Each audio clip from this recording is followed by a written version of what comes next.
Welcome back to Melody Guitar Book 2. This book focuses on learning how to read and play melodies in standard music notation. You can watch all these videos for free, but it's going to be a lot easier to learn if you have your own copy of Melody Guitar 2 that you can read from and write in.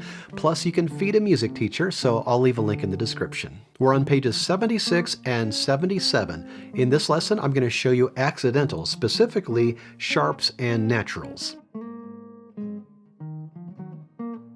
Accidentals. An accidental is a symbol that you place in front of a note to alter that note by raising it or lowering it. And the first type of accidental we're going to look at is this sharp sign. So this is a sharp sign. It looks like a tic-tac-toe or a hashtag, depending on what generation you are.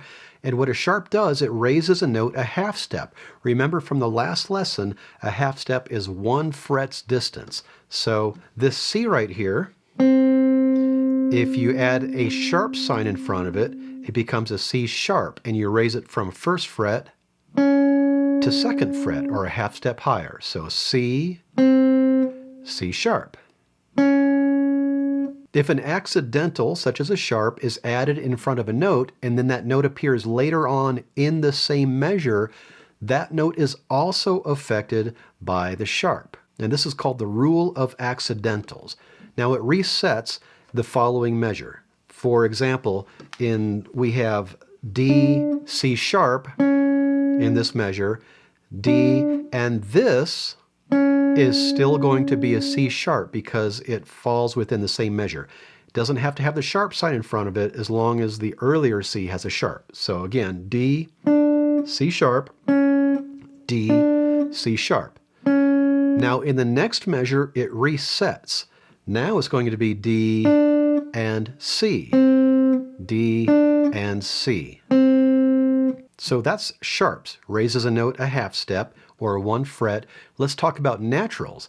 Naturals is what you've been playing all along. When you're playing your C scale, C, D, E, F, G, A, B, C, you're playing natural notes. Those are all the white notes on the piano that don't have sharps or flats, which you're going to learn about in a couple lessons.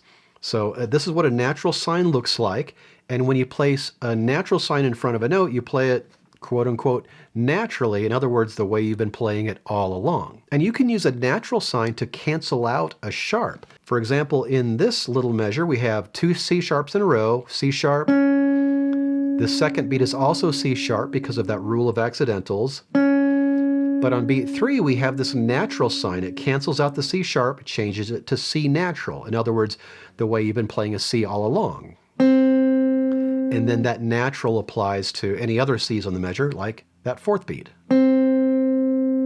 Sometimes you'll see a courtesy accidental. And again, accidentals are your sharps and your naturals, and later on your flats. A courtesy accidental is simply a sharp, flat, or a natural with some parentheses around it. And those are written whenever you don't really need to write that particular accidental. For example, these C's in the second measure of this example, but it's a good idea to have them there anyway because it's really easy to make a mistake and play the wrong note. It's like the composer saying, yes, we both know that these are supposed to be natural notes, but I'm going to put this in anyway just for safety. So in this example, the first measure is all C sharps because of that rule of accidentals.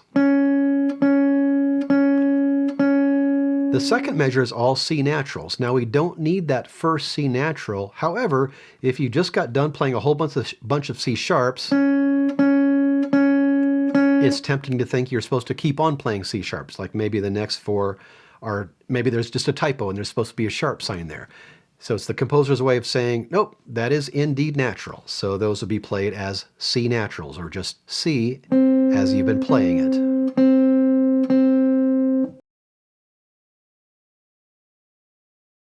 1, 2, 3, 1, ready, play.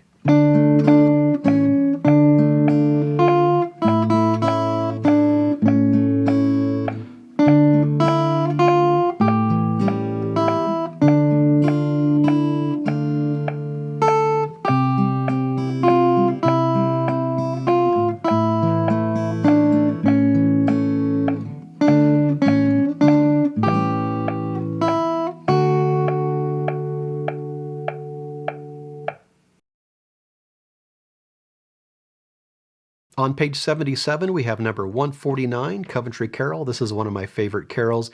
It's in 3/4 time, and it's marked gently, which doesn't give you a specific tempo marking, but the playthrough was at quarter equals 100.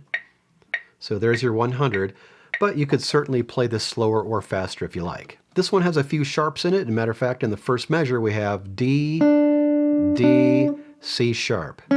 And notice I put the fingering by that C sharp. I'm not always going to put the fingerings in when there are accidentals like this, but for now I'm going to at least put the fingering in the first time an accidental appears. So we're going to play that C sharp with second finger. So finger 3, 3, 2, and then C sharp here as well. I did not write the fingering, but again, that's going to be a C, first fret, raised a half step to second fret, and go ahead and use your second finger on the second fret. Second line, nothing too crazy here. 2, 3, 1, 2. Make sure you're ready for this high A. Play it with your fourth finger or third finger if you like. And then to the G. Now here's another C sharp, second finger. In the last line, we have another C sharp, D, C sharp, D, G, and second finger on this F sharp. F natural, or F as you know it, will be first fret, of course, so F sharp will be second fret. And because of this tie at the end, this other F is also an F sharp, even though it's in the next measure. The tie changes it to an F sharp. It should be the same note as the note that it's tied to previously. 1, 2, 1, 2, 3.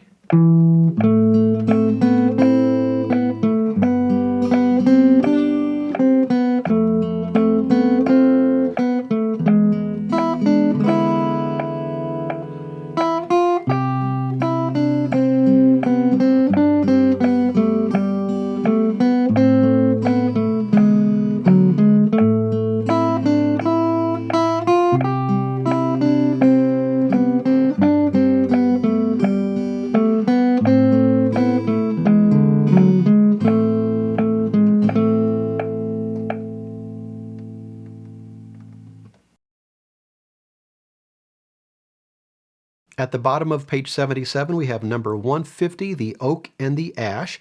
It's in 4/4 time, and it has a pickup note. It's marked andante. The playthrough was at quarter equals 85, kind of medium slow, but you could play it faster or slower. Either way would sound good. So this is going to have some sharps. We'll talk about those as we get to them. So at the beginning, we have 1, 2, 3, E, A. Those are on separate strings, but same frets. So you can collapse your finger to get from the E to the A. 1, 2, and 3, 4, and 1. Make sure you're using alternate picking on the eighth notes. And here is our first sharp, G sharp. Now G is an open string. Remember, a sharp raises a note a half step or one fret. So if the G is an open string, then 1 is G sharp. So let me back up one measure. First finger on the G sharp. Now in this measure, we do have a retard marking written below, so we're going to slow down. And then we have a fermata above that E on beat 3. So just hold that for a while and then move on. We have an A tempo marking, so that's going to pick up back to the tempo you were previously playing. So this is right after the fermata, then second line. Down, up, down, down, up, down, up, down, up, down, alternate picking. Here's that G sharp again, and an F sharp. So F natural, or F as you know it, is third fret on the fourth string. So F sharp has to be the fourth fret. And play that with your fourth finger. So G sharp with your first finger, F sharp with your fourth finger. Now that G at the end of this measure, we're looking at the third measure of the second line, That's going to be a G sharp. Remember our rule of accidentals. We have a G sharp the beat before, so that G after the F sharp is also going to be a G sharp. So let me back it up. No, I'm going to play right from measure 3 of the second line. G sharp, F sharp, G sharp. Third line is very similar to the line you just played. So here's the third line.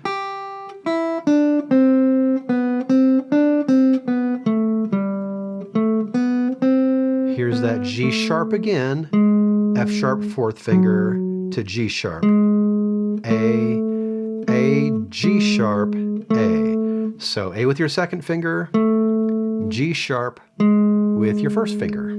Your assignment is to practice the melodies on page 77 and watch out for the sharps. And as always, work on keeping a steady tempo by playing along with the video or play to a metronome so you can play at your own tempo. And don't forget to order your own copy of Melody Guitar 2. You can watch all the videos for free, but it's going to be a lot easier to learn if you have your own book that you can read from and write in. So I'll leave a link in the description. Take your time with this, and then when you're ready, I'll see you on page 78. We have some more melodies with sharps.